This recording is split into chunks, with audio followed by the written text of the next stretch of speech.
નમસ્કાર, આપ જોઈ રહ્યા છો નેશન પ્લસ ન્યૂઝ. હું છું હિરલ આપની સાથે. વડોદરાની શાન ગણાતી મહારાજા સયાજીરાવ યુનિવર્સિટીમાં આજે એક દિલધડક દ્રશ્યો સામે આવે છે. યુનિવર્સિટી કેમ્પસમાં આવેલી 1 કેડી પાસે અચાનક 8.5 થી 9 ફૂટ લાંબો મહાકાય મગર આવી ચડતા વિદ્યાર્થીઓ અને સ્ટાફમાં ફફડાટ વ્યાપી ગયો હતો. MSU કેમ્પસમાં 1 કેડી પાસે મગર હોવાની જાણકારી મળતા જ સામાજિક વનીકરણ રેન્જના RFO કરણસિંહ રાજપૂત એક્શન મોડમાં આવ્યા હતા.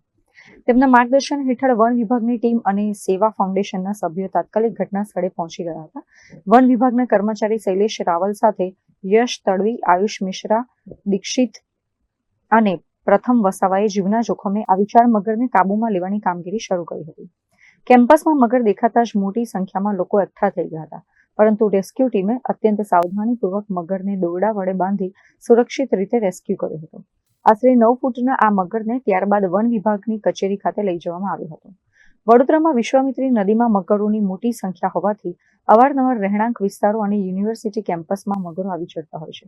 ત્યારે રેસ્ક્યુ ટીમની સફળ કામગીરીથી વિદ્યાર્થીઓએ રાહતનો શ્વાસ લીધો હતો.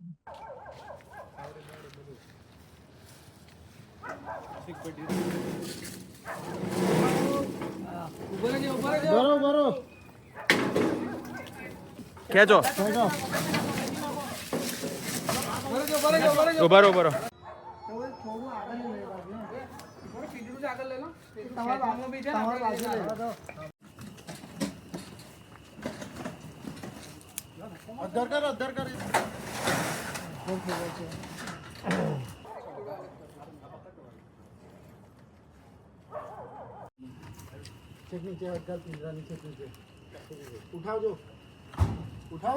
ઉઠાવો તમારા બાજુથી પેલા બટકાને કઈ.